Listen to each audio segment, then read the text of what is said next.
ओम शांति। 7 जनवरी 2025। मीठे बच्चे, तुम अपने को संगम युगी ब्राह्मण समझो तो सत्यों की झाड़ देखने में आएंगे और अपार खुशी में रहेंगे।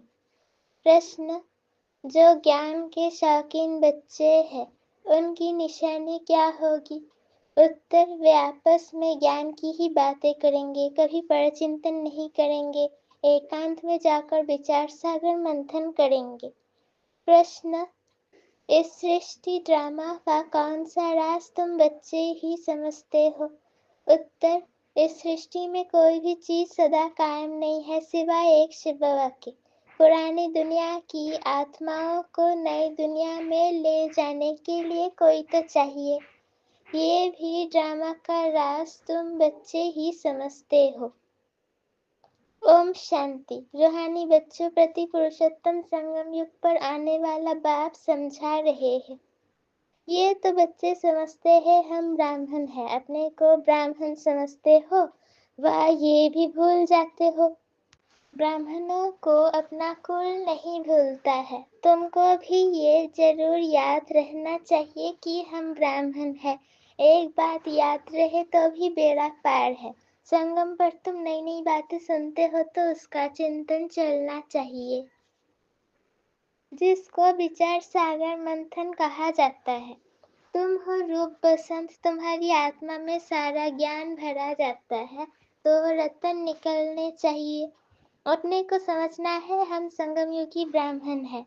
कोई तो ये भी समझते नहीं है। अगर अपने को संगम युगी समझे तो सतयुग के झाड़ देखने में आए और अथाह खुशी में रहे। बात जो समझाते हैं वो अंदर रिपीट होना चाहिए। हम संगम युग पर है ये भी तुम्हारे सिवाय और कोई को पता नहीं है। संगम युग की पढ़ाई टाइम भी लेती है। ये एक ही पढ़ाई है नर से नारायण, नरकवासी से स्वर्गवासी बनने की। ये याद रहने से भी खुशी रहेगी हम सो देवता स्वर्गवासी बन रहे हैं।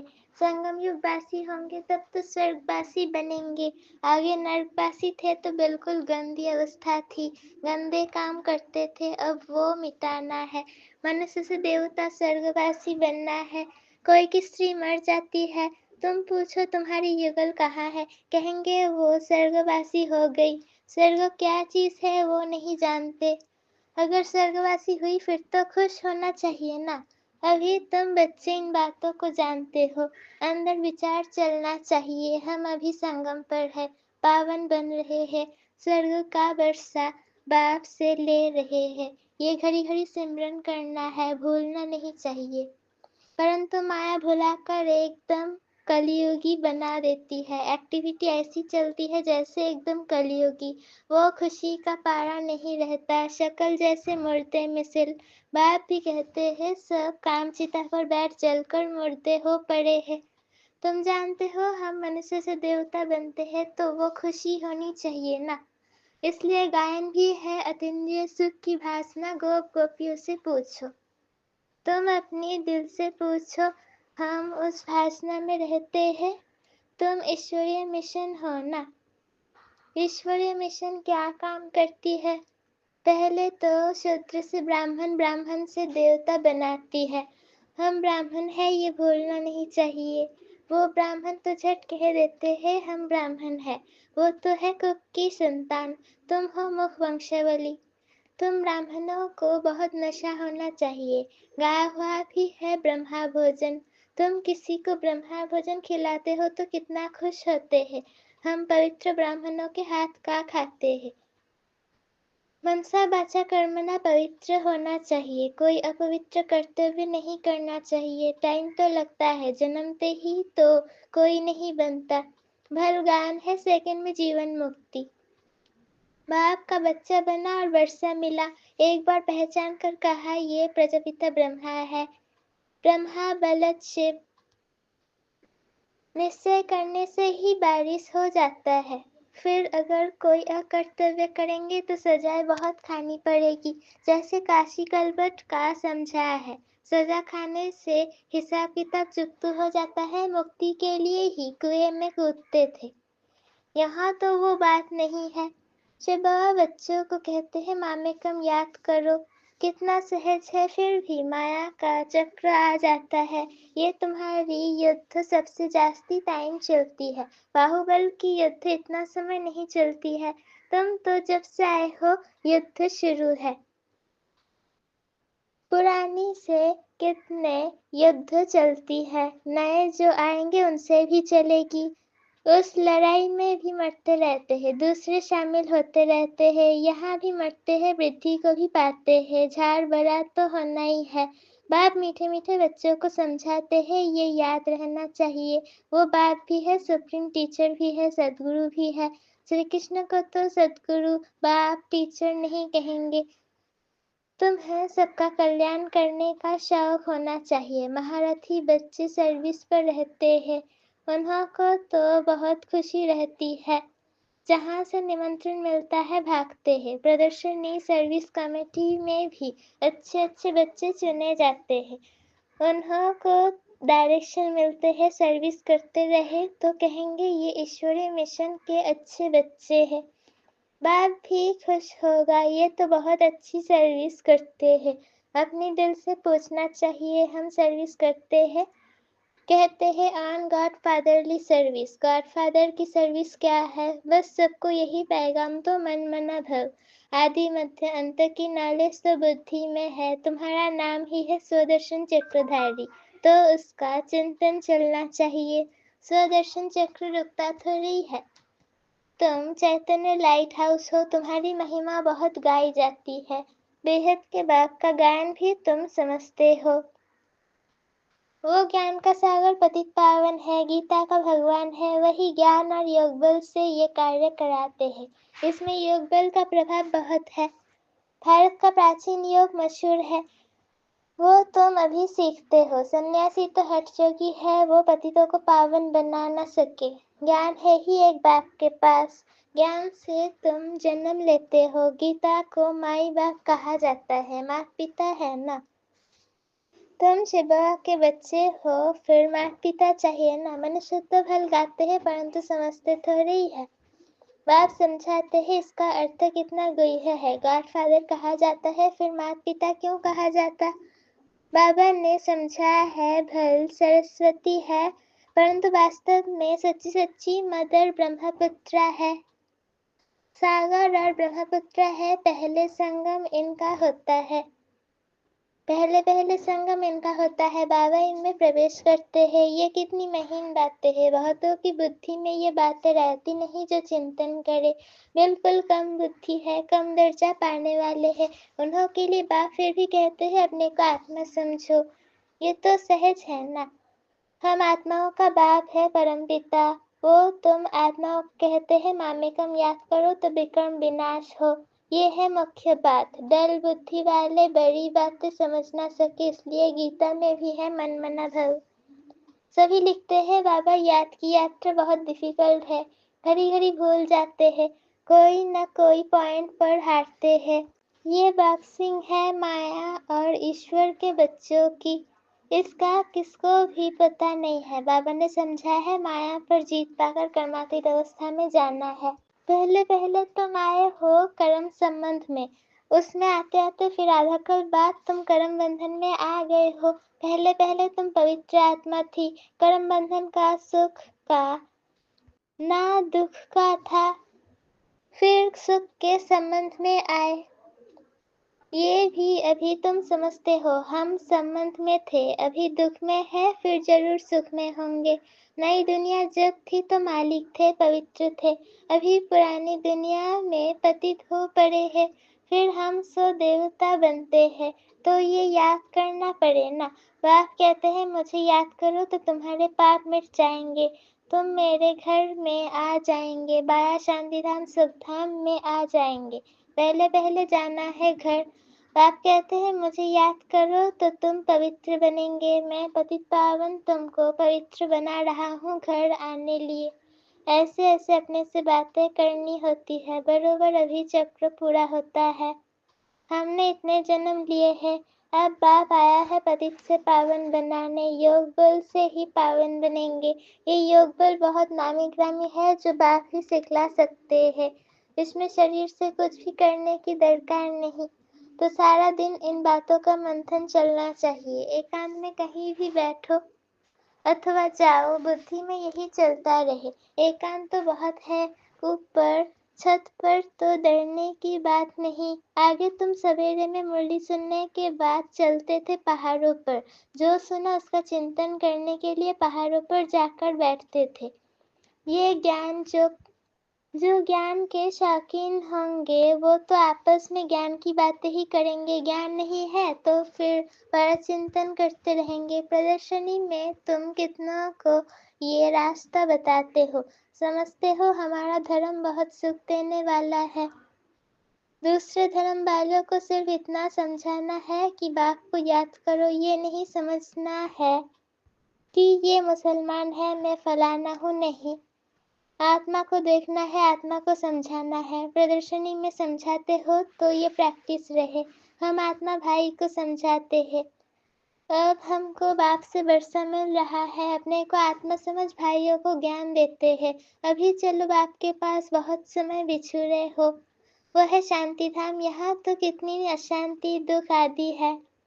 अब बाप कहते हैं अपने को आत्मा समझने की प्रैक्टिस डालो तो नाम रूप देह सब भूल जाए। फलाना मुसलमान है ऐसे क्यों समझते हो?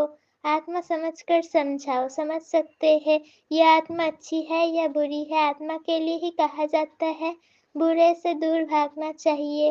अभी तुम बेहद के बाप के बच्चे हो। यहाँ पाठ बजा, अब फिर वापिस चलना है, पावन बनना है। बाप को जरूर याद करना पड़े। पावन बनेंगे तो पावन दुनिया के मालिक बनेंगे। जवान से प्रतिज्ञा करनी होती है। बाप भी कहते हैं प्रतिज्ञा करो। बाप युक्ति भी बताते हैं कि तुम आत्मा भाई भाई हो, फिर शरीर में आते हो भाई बहन हो। फिर शरीर में आते हो तो भाई बहन हो। भाई बहन कभी विकार में जा नहीं सकते। पवित्र बन और बाप को याद करने से तुम विश्व के मालिक बन जाएंगे। समझा जाता है माया से हारे फिर उठकर खड़े हो जाओ। जितना खड़े होंगे उतनी प्राप्ति होगी ना, अर्थात घाटा और जमा तो होता है ना। आधा कल्प जमा फिर रावण राज्य में ना हो जाता है। हिसाब है ना, जीत जमा हार ना। तो अपनी पूरी जांच करनी चाहिए। बाप को याद करने से तुम बच्चों को खुशी होगी। वो तो सिर्फ गायन करते हैं, समझ कुछ नहीं, बेसमझी से सब कुछ करते हैं।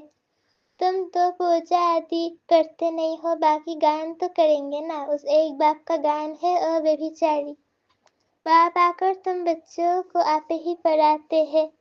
तुम्हें कुछ प्रश्न पूछने की दरकार नहीं है। चक्र स्मृति में रहना चाहिए, समझना चाहिए कैसे हम माया पर जीत पाते हैं और फिर हार खाते हैं। बाप समझाते हैं हार खाने से 100 गुना दंड पड़ जाएगा। बाप कहते हैं सदगुरु की निंदा नहीं कराओ, नहीं तो ठाड़ नहीं पाएंगे। ये सत्यनारायण की कथा है, इसको कोई नहीं जानते हैं। गीता अलग, सत्यनारायण की कथा अलग कर दी है। नारायण नर से बनने के लिए ये गीता है। नर से नारायण बनने के लिए ये गीता है। बाप कहते हैं हम तुमको नर से नारायण बनने की कथा सुनाता हूँ। इसको गीता भी कहते, अमरनाथ की कथा भी कहते हैं। तीसरा नेत्र बाप ही देते हैं। ये भी जानते हो हम देवता बनते हैं तो गुण भी जरूर होने चाहिए। इस सृष्टि में कोई भी चीज सदा कायम है नहीं। सदा कायम तो एक शिवा ही है, बाकी तो सबको नीचे आना ही है। परंतु वो भी संगम पर आते हैं, सभी को वापिस ले जाते हैं। पुरानी दुनिया की आत्माओं को नई दुनिया में ले जाने के लिए कोई तो चाहिए ना। तो ड्रामा के अंदर ये सब राज है। बाप आकर पवित्र बनाते हैं। कोई भी देहधारी को भगवान नहीं कहा जा सकता। इस समय बाप समझाते हैं आत्मा के पंख टूटे हुए हैं तो उड़ नहीं सकती। बाप आकर ज्ञान और योग के पंख देते हैं। योग बल से तुम्हारे पाप भस्म हो जाएंगे, पुण्य आत्मा बन जाएंगे। पहले पहले तो मेहनत भी करनी चाहिए, इसलिए बाप कहते हैं मामेकम याद करो, चार्ट रखो। जिनका चार्ट अच्छा होगा वो लिखेंगे और उनको खुशी होगी। अभी सभी मेहनत करते हैं, चार्ट नहीं लिखते तो योग का जौहर नहीं बढ़ता। चार्ट लिखने में फायदा है बहुत। चार्ट के साथ पॉइंट्स भी चाहिए। चार्ट में तो दोनों लिखेंगे, सर्विस कितनी की और याद कितना किया। बुद्धि से पुरुषार्थ ऐसा करना है जो पिछड़ी में कोई भी चीज याद न आए, अपने को आत्मा समझ पुण्य आत्मा बन जाए, ये मेहनत करनी है। अच्छा, मीठे मीठे सिकिलथे बच्चों प्रति माता पिता बाप दादा का याद प्यार और गुड मॉर्निंग। रूहानी बाप की रूहानी बच्चों को नमस्ते। हम रूहानी बच्चों की रूहानी माता पिता बाप दादा को याद प्यार गुड मॉर्निंग और नमस्ते। शुक्रिया बाबा, शुक्रिया। धारणा के लिए मुख्य सार पहला पॉइंट, एकांत में ज्ञान का मनन चिंतन करना है। याद की यात्रा में रहे, माया पर जीत पाकर कर्मातीत अवस्था को पाना है। दूसरा पॉइंट, किसी को भी ज्ञान सुनाते समय बुद्धि में रहे कि हम आत्मा भाई को ज्ञान देते हैं, नाम रूप देह सब भूल जाए। पावन बनने की प्रतिज्ञा कर पावन बन पावन दुनिया का मालिक बनना है। वरदान, स्वयं के प्रति इच्छा मात्र अविद्या बन, बाप समान अखंड दानी परोपकारी भव। जैसे ब्रह्मा बाप ने स्वयं का समय भी सेवा में दिया, स्वयं निर्माण बन, बच्चों को मान दिया, काम के नाम की प्राप्ति का भी त्याग किया, नाम मान शान सब में परोपकारी बने, अपना त्याग कर दूसरों को नाम किया, स्वयं को सदा सेवाधारी रखा, बच्चों को मालिक बनाया, स्वयं का सुख बच्चों के सुख में समझा। ऐसे बाप समान इच्छा मात्र अविद्या अर्थात मस्त फकीर बन, अखंड दानी परोपकारी बनो तो विश्व कल्याण के कार्य में तीव्र गति आ सकेगी। ऐसे बाप समान इच्छा मात्र अविद्या अर्थात मस्त फकीर बन, अखंड दानी परोपकारी बनो तो विश्व कल्याण के कार्य में तीव्र गति आ जाएगी। केस और किससे समाप्त हो जाएंगे। स्लोगन, ज्ञान गुण और धारणा में सिंधु बनो, स्मृति में बिंदु बनो। ज्ञान गुण और धारणा में सिंधु बनो, स्मृति में बिंदु बनो। अपनी शक्तिशाली मनसा द्वारा सकाश देने की सेवा करो। अभी आप बच्चे अपने श्रेष्ठ शक्तिशाली संकल्प द्वारा सकाश दो, कमजोरों को बल दो। अपने पुरुषार्थ का समय दूसरों को सहयोग देने में लगाओ।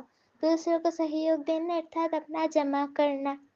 अभी ऐसी लहर फैलाओ, सेल्वेशन लेना नहीं है, सेल्वेशन देना है, देने में लेना समाया हुआ है। ओम शांति।